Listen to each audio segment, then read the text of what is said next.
The first time I met Brad Bowie was way back 1991. Hindi ko alam, when I was still in San Pablo Parish as the pre-K speaker, nasabi Nora sa akin, Kuya Rol, do you remember that you give us the talks during our pre-K talks? Hindi pa lumabas si Ila, hindi pa lumabas si Atong, si Uyin, o si Amin, no? Wala pa, sa panaginip ko lang kayo. Anyway, I just met them. But I came to know Laura and Boying 3 years after when they joined Corpus for Christ. August 21, 1993. Sabi nga nanonood ko rin na the anniversary, malapit na anniversary sa kanilang pagsama sa Corpus for Christ, you have been with us, if I'm correct, 31 years. Okay. So, Boying, ang magandang buhay ni Boying sa Corpus for Christ is very colorful. Unang-una po, Boying became a cluster head in South. He became a leader. And as a leader, talagang role model po sila ni Nora dahil po maraming mga magtiayon that will really change because of their leadership. And one thing, si Boying, when he was very active really, and he was active until the day that he so-called passed his life. One thing that he did was this. Siya po, maliban sa leadership, he reached out sa community by being the head ng liturgy ng Corpus for Christ. One thing that struck me when he was there of the liturgy, talagang inisikaso po niya ang misa during the MC Assembly.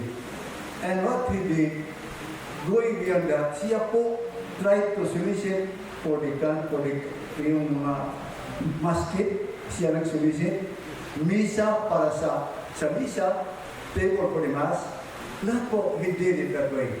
But adding to that, humanap siya ng mga acolytes, mga servers. So he requested for the parents, mga bata, mga bata are still young na mga lalaki to serve. And one time, during the MC Assembly, nagsalita si Bagoy.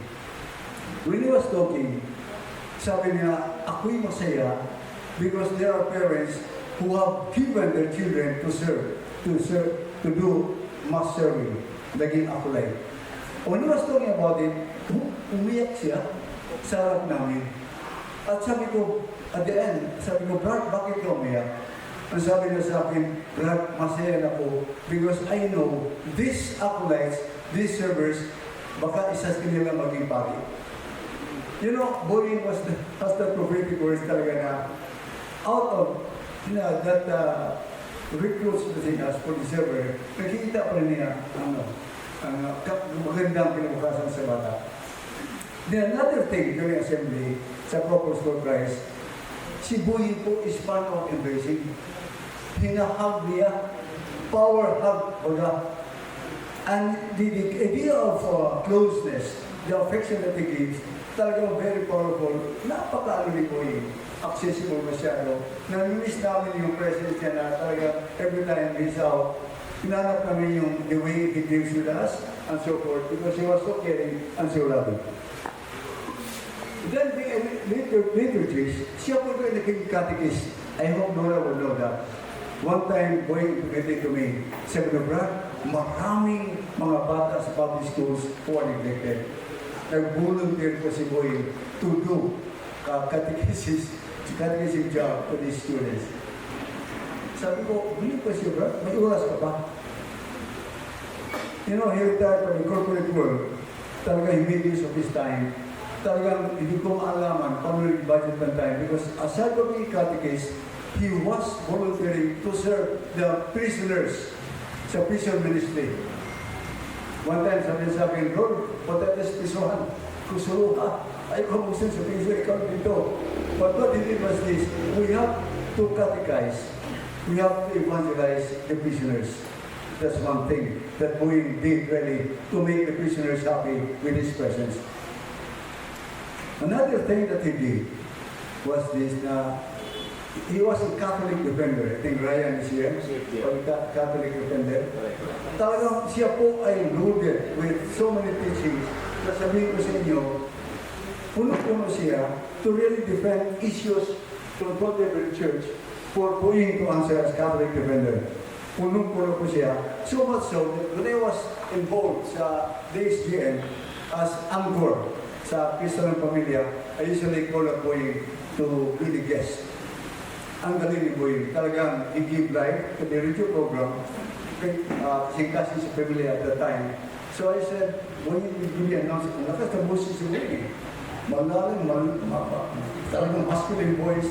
At maganda ang kanyang talagang the way he acted as a guest in the radio program. Then isa po sa kanyang nakita ko po kay Brad Boying, one time he intimated to me, Brad Rooney, ang daming nagkalawat. Sa loob-loob ko lang, ilan dito sa nagkalawat, civil communion, nagkumpisaw. When that was one of his dreams, napaka-survive siya sa kanyang sakit, sabi niya, sana kung gagaling ko, I will really do the mission of telling the people on the need of the sacrament of reconciliation, sacrament of penance. Then po, observation ni Bagoy, bakit ang daming nagkalawat? Pati ko mapansin, may nagkumpisal ba? And that was one of his drive, of his passion, na sana malaman ng mga tao kano importante ang sacrament of confession. Brothers and sisters, one good act that made us smile with the presence Boying was when he was involved with Order of St. Michael. You know, Order of St. Michael is one program with Couples for Christ, reaching out to the men and women in uniform. We got in touch with the NBI, with the Navy, Coast Guard, Task Force and so forth, nagbibigay po kami ng various commission. And Boying was one of the pioneers of this program. Talagang binigyan kataon to really make himself available for this talk. And to tell you, every time he gave a talk on repentance and faith, siya po, paminsan, could not continue. Dahil iyak siya with the passion and feeling. Yung naman nila sinasabi, talagang tagos sa kanyang puso siguro. Kaya paminsan po, lalabas talaga yung attitude niya na Brad Pinipal patuloy, I cannot bear it. I cannot continue my sharing. Anyway, I really share that with you brothers because as I know Boying, being the household head nila ni Nora, Boying was such a good husband. Boying was such a good father. Every time we share, he has only positive news for Nora and the love for his children. Mahal na mahal niya yung anak niya that he was so proud every time we share. Boying has always the best comment of his family. So my dear brothers and sisters, siguro may sabi ko sa aming kapit kanina, pero matagal, may brief ko lang, sana sa atin ngayon nandito, malaman po natin the meaning of death. Malaman po natin that after all, what Boying has done, could it make us realize gaano importante ang buhay natin that every moment of it should be spent with the Lord God. In fact, there was one question that was posed to Mother Teresa of Calcutta.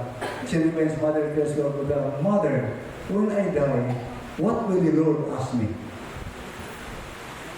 Mother Teresa did not say, that is the message. Boy is telling us tonight. I am going out, I am leaving, but be sure that you will follow me.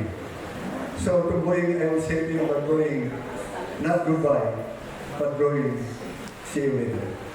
Magandang gabi po sa ating lahat. I can be a witness to this passion. No? He's very passionate about Mama Mary. And he likes to impart catechism about Mama Mary. In fact, when I was a PSK, during yung Santa Cruzan, nagbibigay talaga siya ng session with those candidates for Santa Cruzan, telling us what is Santa Cruzan all about. It's not all about beauty contest or what. It's all about Mama Mary. So, ganun siya ka-passionate. Kahit hindi part ng program, pipilitin niya. na, na kasama talaga yon sa information about Santa Cruzan. So, from Couples for Christ, we would like to hear from Mr. Dante Giran. Pinipin sa atin lahat. No? And marami na akong narinig kay Kuya Ruli. What struck me most is yung, sabi mo yung hug culture, the BI, sa PhilHealth, ganun din. And so, kaya kahapon, when we had a very intense hearing of the House of Representatives and Dilima was there, I was the one who filed the case against her. Lumapit siya, "Ay, Dante!" Sabi niya, "Ay, kako, ma'am!" And I offered my two hands, no? And he hugged me. I hugged her. So, ma'am, sana kako, I whispered to her kako na sana fair na. Okay na. And then, yung sabi ni Kuya Rolly na yung leadership, na very charismatic leadership ito si Brad Boy, it's true. A leadership is like a sermon. No? A leadership that really hits us. No? And he was very loving. No? What I cannot forget during our time, no? Was sabi niya sa akin, "Brad Dante, ay yugsukol sa imong asawa. You know, you can hurt your wife, but not every time, because it would be difficult to live with a woman with a hurt heart." Wow. All those things, no? And I came to know Brad Boeing in 1997. No? It was my first entry sa Corpus Christi. Andiyan sila, Sister Inda, si Ate Sylvia, yung ano sa akin, si Ate Batis, my goodness, yun talaga nag-guide sa akin. No? And the culture of the Corpus Christi was a very good, has been rather a very good culture. No? I have been to several places. Iba ang Corpus Christi. You will be taught how to pray sincerely. No? Sabi ni Boy, "Alam mo, Brad Dante, paano mag-pray?" Sabi niya, "Kako, yes." Listen ko lang. Lalo na pag may kailangan ka. Sabihin mo, "Lord, I am weak. And now I'm coming to you because I am weak. Because by coming to you, you can supplant all my weaknesses with your strength." Wow! Tapos, Big Soto in the Ed Bulaga, sabi niya, "I pray every time I have the opportunity." Siguro I prayed 100 times a day. Sabi ni Brad Boy, simple lang, Brad, yung prayer. Prayer that will create a relation of parang very personal relation. No, so yun that, no? 1997, Brad Boyan and Sister Nora were the leaders, no? Leaders of yung kabats namin, 1997. And it was a very fruitful batch, because not long after there was another batch na parang pinabayaan kami ni Brad Boy. Sige, mag-recruit kayo, and then let us see kung ilan ang ma-recruit yun, and then CLP kagad. Para meron naman kayong junior, hindi na kayo mag-junior. See? So, you call that management sa amin. We call that management like yung tinatawag natin na you empower the people. You empower the people and give them responsibility, because by that, they will surely respond. Maniwala ka. So, yun. I was a lawyer. 3 years pa akong lawyer ko. Sabi niya, "Brad, pwede kang mamili kung anong gusto mong talk dyan." Ako, "Brad, kaya ko ba?" "Bakit sinong hindi makakaya? Lawyer ka nga eh." "Brad, dili ko angayan ba?" "Why? Kinsa may angayan? Habi angayan sa tudari? Just like sa una, yung pasakwa, there was yung washing of the feet, yung mahal na araw. Brad, kasama ka sa washing of the feet. Ha? Oh, gusto ng tiil na ako, ulo ko. It was the first time that hindi ko sinunod si Brad Boy, even he was our unit head, no? For reason. And yung nga, I was given the slot, ang slot ko noon, what it means to be a Christian. Very beautiful. Very beautiful what we call this talk. So, may nagsabi daw sa grupo ng mga elder, sabi niya, ay, ayaw na si Dante, kay hilaw ka na. Matay mo, may leader yung nanay mo. Dapat di ba encourage nila ang ilang mga tao? Hilaw ka daw yan. Sabi ni Boy, ako bahala sa'yo, Brad. Sige, Brad, mag-ano ka, mag-study ka, and then you will deliver that talk. Sige. Not knowing that for Boy, di niya alam na I was with the training center, no? I taught to the police, no? Yung mga criminal law subject I taught to them. And then sabi ni Kuya Ruli, member si Brad Boy ng yung video, yung St. Michael? OSM. So sabi niya, Brad, atakihin natin ang pulis. Sige. Okay. So yung sa unang encounter ko sa kanya, encouragement, inspiration, and giving you so much confidence that confidence given me will in turn be a growing confidence in yourself. May kumpiyansa ang ibang tao sa iyo, ikaw pa sarili mo. So, sabi ko, I will offer my, dahil guest lecturer din ako noon, nakakatawa ito, makinig kayo. I was just a guest lecturer there. So, kung I will offer by subject, kasi ako, alam ko pag pulis, ang kumbinsin mo, napakahirap. Mga macho kasi yan eh.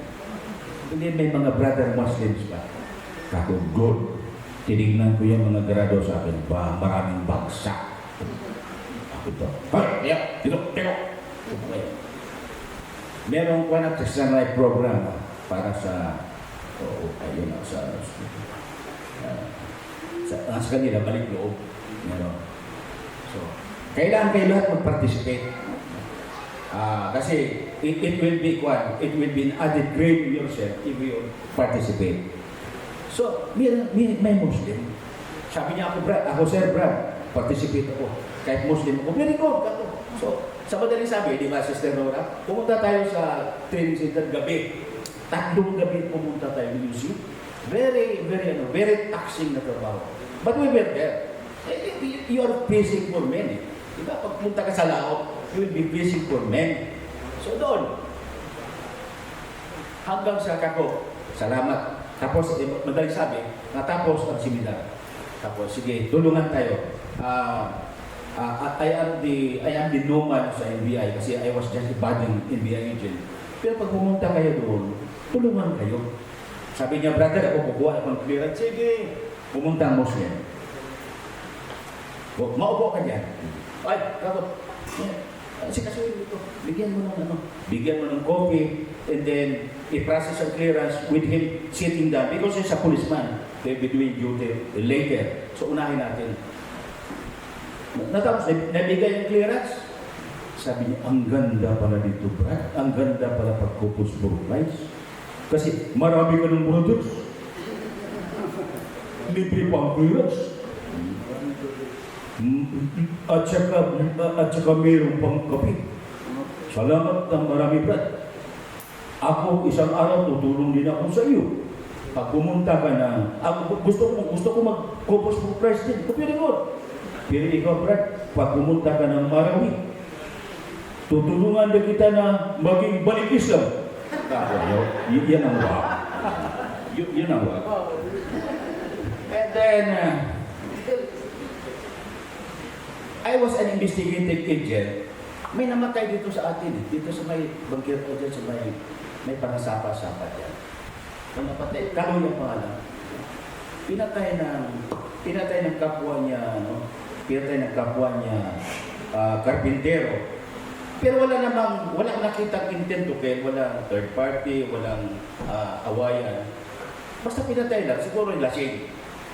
So anyway, imbestigahan ni Galo, sawa ng Diyos, yung papel namin ang pinanindigan, tinanggap ng Fiskal. So ibig sabihin, nagkaroon ng warrant. One time, galing kami ni Brad Boy, di ba Brad Boy?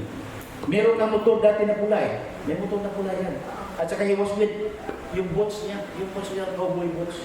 At saka yung sinturon niya makapal. Kalo yan.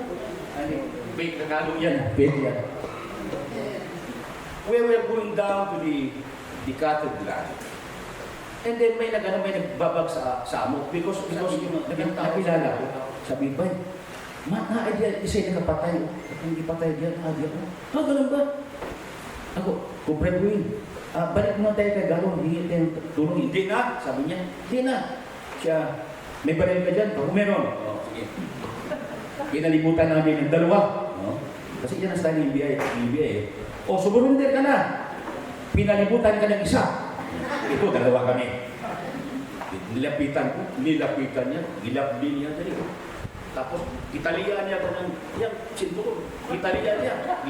Ipasakay na mo sa Ipasakay na mo sa motor. Deliver sa NBI.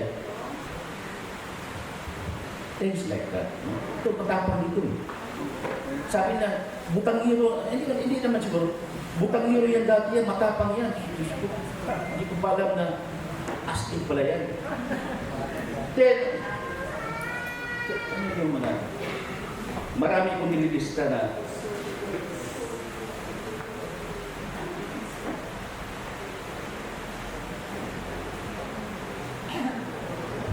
there was this reshuffling of mga members ng grupo.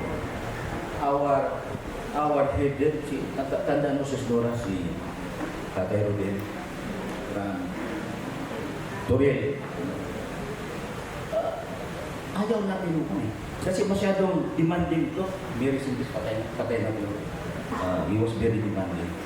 Gusto niya kung ano yung culture sa couples, talagang sundin.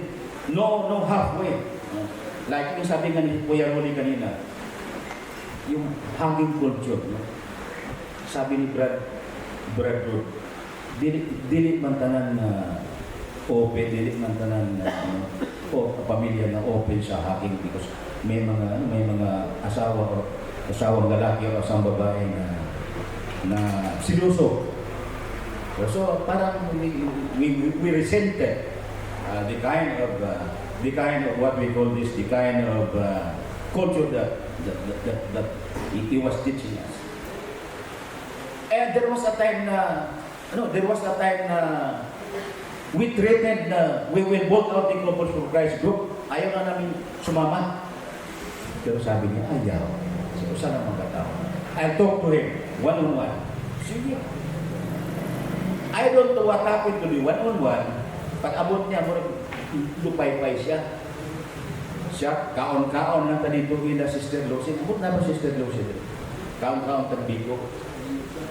That was the birth of SM dyan sa South India. Hindi nila alam yung SM eh. Pero yan pala, sa ilalim ng Mansanitas, yung SM. Wow! Wala man kami pinag-usapan doon, hindi man kami lasing. Alam mo yung lasing? Mula umaga hanggang gabi yan, ang pinag-uusapan, pabalik-balik, parang tsunggo, parang unggoy. No? And then, we were not talking about business that will gather us there and that will lock us doon sa lugar. Wala lang. About Couples for Christ, about those matters which were blurred to us, and it needs more elucidation. So we were just there. And I loved listening to this guy. Sabi ko, he was very charismatic. He was very loving guy. One that would encourage you. And I tell you, my friends, those encouragement were there requirements that something that made me what I am today. Kailangan kasi pag pag nagkinabuhi ka, no? Kailangan you should be, what we call this, puno ka ng bala. Hindi basta-basta pupunta ka ng gira na wala kang bala. So, all those things, no? It made me a better man. One thing is good because I learned to love my wife even more. I love my children of course. Pero kuminsan, itong wife kasi kuminsan, madaldal. But then now, I now realize that I have to love even more my wife. Because she is the only woman that even I hurt her several times, but still, she loves me. So, nasasali sa niya. And, yung sabi niya, pailog lang yung bride, no? Ayaw yung sukol sa asawa. And our closeness with the spouses, our brothers, Sister Laura and Brad Boy, brought us the fact that when my third child married, Sister Laura was taken in as one of the principal sponsor, Ninas. And it was even, so naging Nina, and it was even Paul who informed me 3 days ago, pero everyday kami ng anak ko nagsusong, patay na si Nino. Ha? Kako? Ganun ba? So, I confirmed to Vilma, yung hit namin niya dito, Kako, ano nangyari kay Bully? Sa iyong na brad. So I called up Sis Nora. Says, I did not say condolence. Says Kako, I am sad. But I cannot say condolence. Why? Because I myself has also to be condoled with.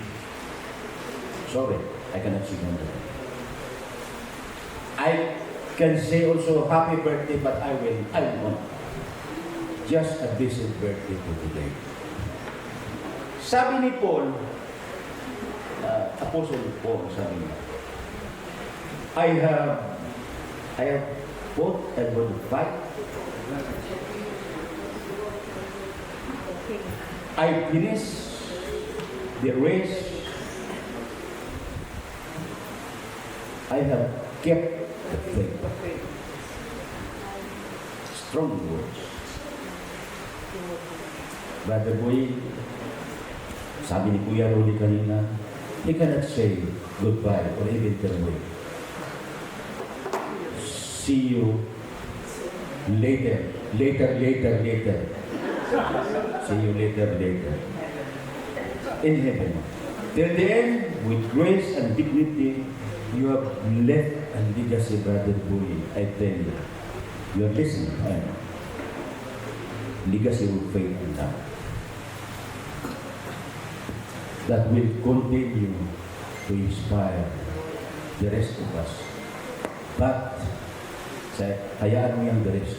Ang importante ko ako. Maraming salamat po.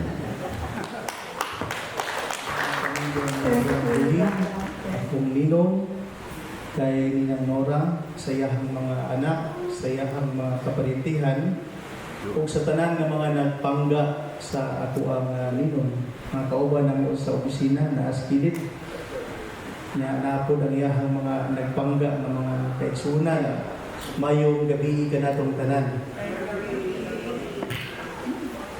In behalf sa ato ang mga kaubanan sa Catholic Faith Defenders o sa Latin Mass Society of Davao o sa Sumifru Philippines Corporation o ang mga Sumifre kanang igawas na sa amuang panagbaho ni Ninong Buying o sa tanan, no? Ako ipaabot ang pahasubo, condolence sa pagpanaw sa tuwang usa sa mga kauban. Pasensya sa mga di kayo ka-antiko Bisaya kay normally sa necrological o geological services we do the Cebuano language. Okay ra ba ninyo? Pero mag-in-English po gamay. Memento homo, quia pulvis est, et in pulvis revertis. Remember, man, that you are dust, and in dust thou shalt return. Hinumdumi tao nga ikaw gikan sa abo, ug sa abo sa ikaw ubalik. Mga pulong sa santos nga kasulatan, nga kitang tanan, dili makaikyas ni anang kamatuoran. Kamatuoran nga sukat pa sa mga nangaging panahon, hantod karon kanunay nga atong ginamtan. Ang misteryo sa kamatayon o kasakit, hantod karon wa pa gyud nakaimbento ng mga doktor nga banggitan sa pag-alim niini. Kaya kuno gitawag man siya mystery. The mystery of evil, the mystery of suffering, the mystery of death. Nituo man tao Ginoo, o nituo ta nga ang Ginoo maayo.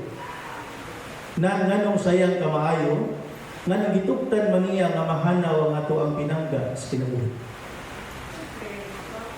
Nituo ta nga ang Ginoo gamhanan.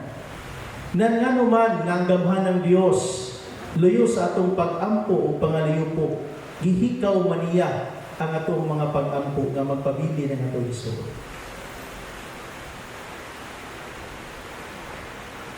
God sometimes put us in the dark so that we may see the light. God allows things to happen for a greater purpose. God tolerates evil to surface greater good. Example ni Ana, mao nga ang bata nga i-immunize nimo, imuhang pabakunahan, at the outset, ang perspective sa bata matingala siya. Dalgon siya sa ginikanan, sa usa ka doktor nga dili niya kaila. Ipagawas ang injection, muaksyon na og hilag ang bata. Gawas pa niya mas matingala pag yun siya kaya ang ginikanan nga gipangga siya passive, nagtanaw ra niya, gali gunitan pa siya. Unya iturok ang maong injection, hilag ang bata. Apa nasayod ang ginikanan. Bisag wa masayod ang bata siya inosente, apa nasayod ang ginikanan. Nga out from that hilak, dunay greater good ni Ana, that is to prepare him or herself sa usa ka bugno sa sakit nga umaabot nga dili siya matapdan fatally sa maong sakit. Likewise, our Heavenly Father knows best kung unsa ang dapat nga sa tuwa. Sa Catechism of the Catholic Church, number 324, giingon, maning giingon ni Father or ni kagalihaw ni Father Calixto. The fact that God permits physical and even moral evil is a mystery that God illuminates by His Son Jesus Christ, who died and rose to vanquish evil. Faith gives us the certainty that God would not permit an evil if He did not cause a good to come from that very evil, by ways that we shall fully know only in eternal life. We may not understand the meaning behind all these things, but one thing is sure, our love prevails over death and suffering. Ang mga pari, pag magwali na sila, it's more on comforting sa mga bereaved families. But the Catholic Church, through the inspiration sa Biblia, sa iyahang ministry, ang kabiliban sa Couples for Christ, Ninong Buying very passionate kaayo in terms of protecting the family. And true, katong giingon ni Brad Rolly, ang last niya nako nga nadumog sa iyaha, once na i-grant sa iya sa Ginoo nga maayo siya sa iyahang balatian, suffering, according to the merits and demerits of what he had done in sa kalibutan. I witnessed the suffering of Ninong Buying. In fact, I was there 3 days ago before he left. And then during katong time na ginasa sa hospital, we also visited him. But since Then, that I heard na under suffering si Ninong Buying, I never had the chance na makalimot ko pray sa iyaha every morning. Siguro that was last year nandun, nandun karon. Pero lahi ang prayer karon kay for the repose naman, we soul. But since then, when I heard the news na suffering si Ninong Buying, I included him sa ako ang morning na prayer. Although daghan na sila maglinya. No? Mo nagingon sa 1 Timothy chapter 2 verse 1 to 2, I urge you, brethren, that prayers, intercessions, supplications shall be made by one and all. So hukman ta, pinaagi sa binuhatan, mamaayo dautan, kunya ko asa kapadulok, of course, kung wag kay sala, diretso yung kaglangit. Nya, kung daghan ko kay sala, nga wag kay kumbisal, mo jump shot ka na doon sa eternal fire. Pero unsa maning gamay lang sala, na may giingon sa abogasya naman tayo mga lawyer din, ako'y kauban sa attorney only ikot sa likod. Attorney kauban na mo, boss na mo si Ninong Buying dati. Naman sa Latin parlance, bonis iudix non iudicat contra equitatem. A good judge shall not execute a punishment beyond the crime of the perpetrators. Luke chapter 12 verse 48, pag gamay sala, gamay silot, pag dakong sala, dakong silot. So si Ninong Buying, sa iyang pagkinabuhi, nasayod ko, even at his deathbed, months, weeks. No? Priest visited, administered viaticum, extreme unction, confession, a lot of sacraments. And then we prayed together. Hindi na ako malimtan sa iyaha. Bisan hapit na siya mamatay, ang iyahang faculty of mind and reasoning is very clear. Maglisod mo siya istorya, pero klaro kay sa iyaha, he can even recognize the visitors. Memorize niya ang memorare, a very ancient prayer offered for those who are dying. Remember, O most gracious Virgin Mary, that never was it known that anyone who fled to thy protection, implored thy help, or sought thy intercession was left unaided. Kana nga prayer na memorare, karaan pa na, wa pa'y mga protestante din sa kalibutan, naanan ang mga pag-ampo. 10th century pa na. Wa pa na uso ang printing press, wa pa na print ang Biblia sa publication. Naanan ang prayer, memorare.